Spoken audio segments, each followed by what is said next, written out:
Despite what you might think, I've already ended the lease for our apartment. Confused.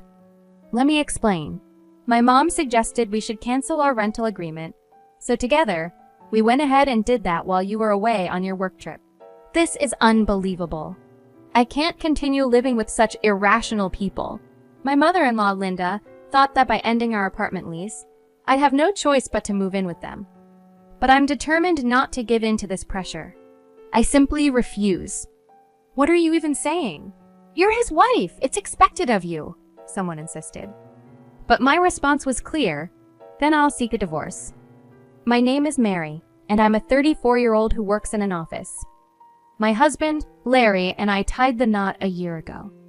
We both work for companies that collaborate frequently, which is how we met. Working together led to us hanging out privately, eventually dating, and finally getting married a year later. Life with Larry was joyful. He's upbeat and humorous, and we shared many laughs living together. I truly believed I had married an amazing person and was overjoyed with our life together. However, I was soon to discover an unexpected side of Larry. 5 months into our marriage, we spent our first New Year's Eve at my in-laws' house. Before this, my interactions with Larry's parents had been minimal and brief. But that New Year's visit revealed their true colors. The gathering included my parents-in-law and my sisters-in-law, Nancy, who is single, and Emily, who is married with a young son, Justin. Emily's husband had gone to visit his own parents, leaving Emily and Justin with us. Until that point, I had a good impression of my in-laws, finding them as cheerful and approachable as Larry. I hoped for a pleasant and normal conversation during the visit. Unfortunately, things didn't go as expected. "Mary, could you lend me a hand?" my mother-in-law Linda asked, pulling me into the kitchen. As I followed, her friendly smile vanished, replaced by a cold look. "You're quite slow. Normally, you should have offered to help without needing to be asked," she scolded. Feeling a rush of apology, I was worried I had somehow upset her. Eager to mend the situation, I did my best to contribute and hopefully win back Linda's approval. Yet, Linda's harsh criticisms didn't stop. She accused me of acting entitled because of Larry's kindness and questioned why I was still working instead of focusing solely on family life. "Larry only agreed because you insisted, didn't he? You're not acting like a good wife at all," she scolded. She criticized me for not being more involved when visiting their house, claiming I ignored household duties and only added to Larry's burdens. Feeling hurt by Linda's relentless barbs, my spirits lifted slightly when Nancy, one of my sisters-in-law, entered the kitchen. We had shared pleasant chats before, so I hoped for her support.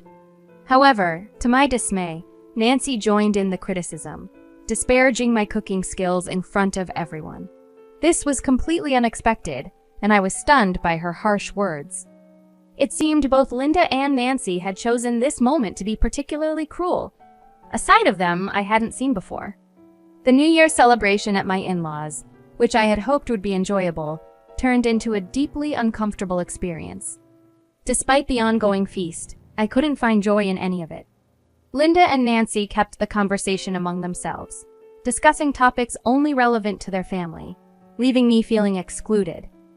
Larry, oblivious to my discomfort, didn't intervene.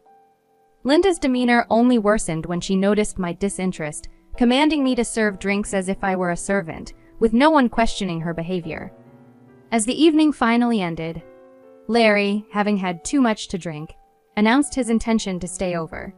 Unwilling to endure any more, I managed to get him into the car and drove us home, leaving the unpleasantness behind. The next day, I reflected on the entire ordeal, pondering the unexpected turn of events and the cold treatment I received from those I had hoped to consider family. I decided to have a conversation with Larry about the discomforting experience I had at his family's house. "Larry, Linda, and Nancy were really mean to me," I started.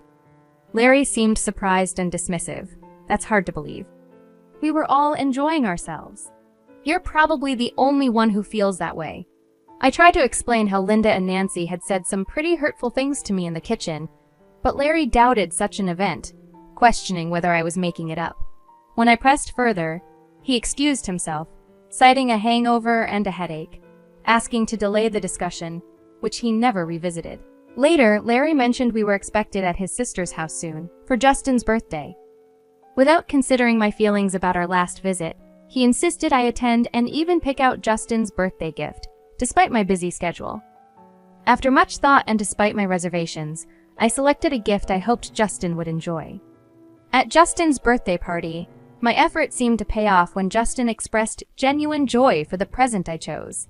Emily, assuming Larry was behind the thoughtful gift, thanked him.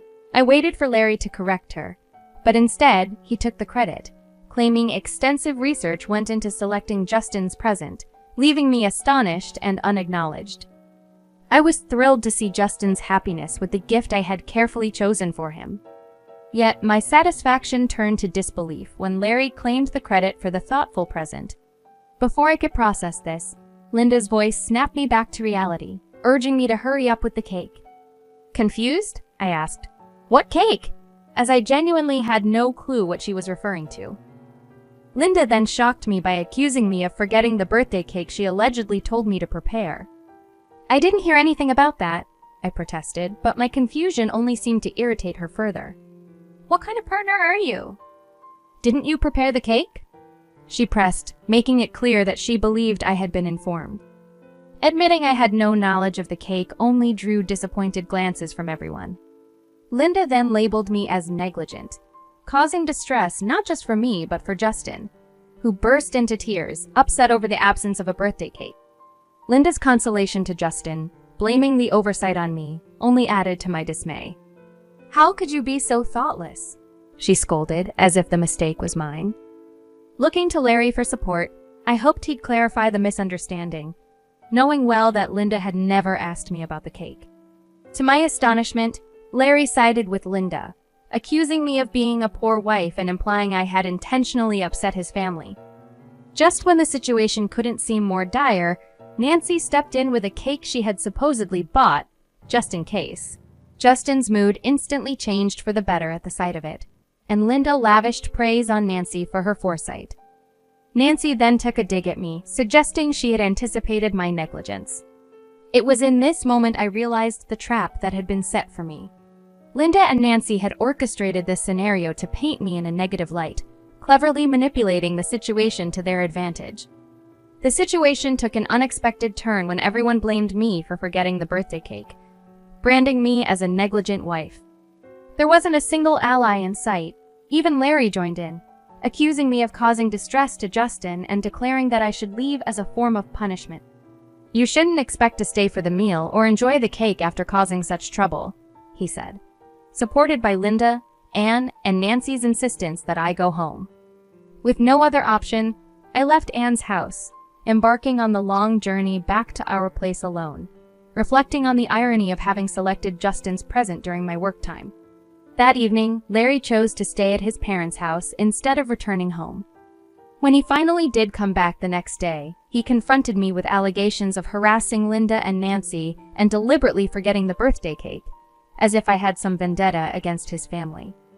You're a terrible wife, he concluded, taking Linda's word over mine. I was stunned, not just by the accusations, but by his unwillingness to hear my side of the story. Wait, you're taking their word over mine? And you're accusing me of neglect when you claimed credit for the gift I chose for Justin? I challenged. Larry brushed it off, saying it didn't matter since the gift was from both of us, missing the point entirely. It dawned on me that Larry was more interested in maintaining his image with his family than in standing by me. His actions and words stripped away any affection I had for him, leaving me to contemplate a future without this marriage. If this pattern continued, I realized seeking a divorce might be the only way forward. As I mulled over the idea of leaving, an incident occurred that made up my mind for me. I had been away on a business trip for 2 days, unaware of any developments at home. Upon my return, I was met with the shocking sight of Larry's belongings neatly packed into cardboard boxes. Confused and alarmed, I reached out to Larry, who abruptly ended the call with a promise to return home soon. My frustration grew as I awaited his explanation, but to my surprise, Linda, Anne, and Nancy were with him when he arrived. Larry, what's happening? Why are your things packed, and why are they here? I demanded. Larry, with a smirk, announced, We're moving out. Moving? To where exactly? I asked, bewildered. To my mother's, he stated plainly, as if it was the most natural decision. Stunned, I protested. Why are you deciding this without discussing it with me? Linda interjected, accusing me of being childish and insisting I should simply agree with Larry's decisions. However, I stood my ground, emphasizing that as a married couple, Larry and I should make such significant decisions together.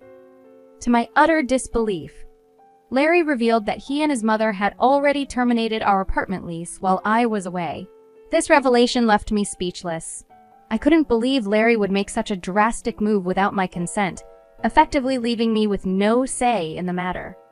Faced with the reality of moving in with Larry's family, a prospect I was adamantly against, I reached my breaking point.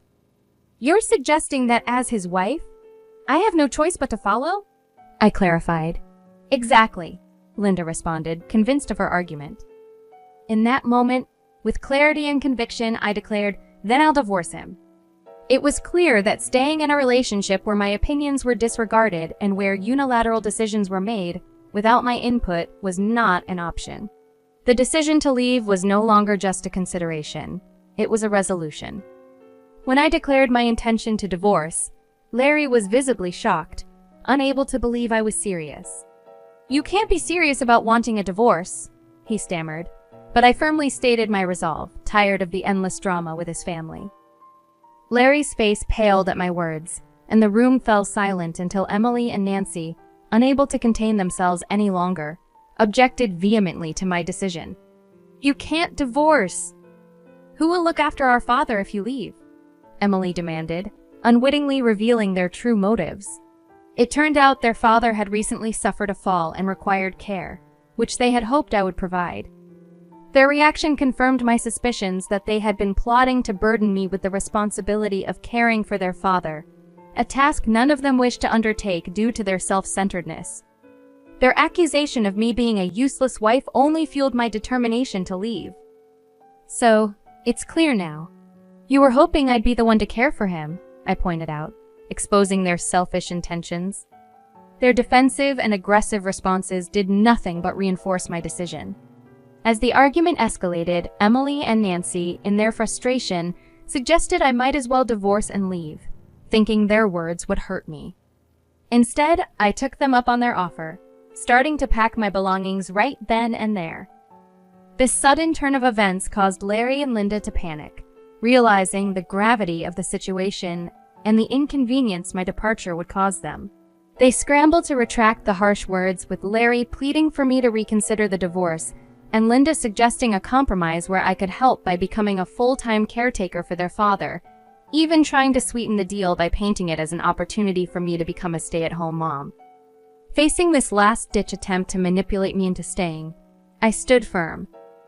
Unfortunately, I began, ready to make my final stand against their selfish demands, signaling the end of my patience and the start of a new chapter for me, free from their manipulations. Declining the role of a stay-at-home mom, I revealed to them something perhaps unknown. My salary exceeded Larry's due to my career progression at the company. I had been the main contributor to our apartment's rent, which wasn't cheap. This revelation highlighted the irony of their disdain for me, despite my financial contribution exceeding that of their own family member. With nothing more to add, I bid them farewell and left, leaving them in visible shock. I temporarily moved back to my parents' home and promptly sought legal counsel to initiate divorce proceedings against Larry. Larry, looking defeated, quietly consented to the divorce. In a twist of fate, Linda's attempt to delegate the care of their father to Emily and Nancy backfired as they outright refused the responsibility and chose to distance themselves instead. Moreover, Emily's personal life unraveled as she faced a substantial alimony demand following her spouse discovering her infidelity.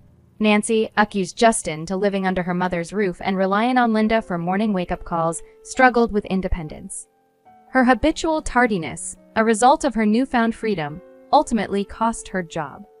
Larry, coerced back to the family home by Linda due to his status as the eldest son, found himself bearing the brunt of caring for their father. Overwhelmed by the dual responsibilities of work and caregiving, his exhaustion was palpable. Tensions between Larry and Linda escalated, leading to frequent arguments that disturbed the neighborhood peace to such an extent that police checks became a routine, isolating them further as the community distanced themselves from the family chaos. In contrast, I embraced a fresh start, securing a pleasant apartment close to my workplace. Enjoying my independence, I settled into a comfortable life, free from the turmoil that once clouded my days. The unfolding consequences for Larry and his family served as a stark reminder of the repercussions of their actions, affirming my decision to leave and rebuild my life on my own terms. I'm contemplating picking up a new hobby, especially since I'm not keen on diving into another relationship anytime soon. The whole experience with Larry and his family has been eye-opening. They had this tendency to dump all responsibilities on me, painting me as the villain in every scenario. Larry, despite earning less than me, had the audacity to be domineering, which was just pathetic. And then there were Anne and Linda, each wrapped up in their self-centered worlds, making it almost unbearable to be around them. However, seeing them entangle themselves in their own mess was somewhat satisfying. I'm rooting for Mary to discover a new passion or hobby that brings her joy and fulfillment. After everything she's been through, she deserves all the happiness and peace the world has to offer. Here's to Mary's fresh start, and to her finding contentment and excitement in life's next chapter. Thanks to everyone who stuck around till the end. Don't forget to subscribe for more updates. Catch you in the next video!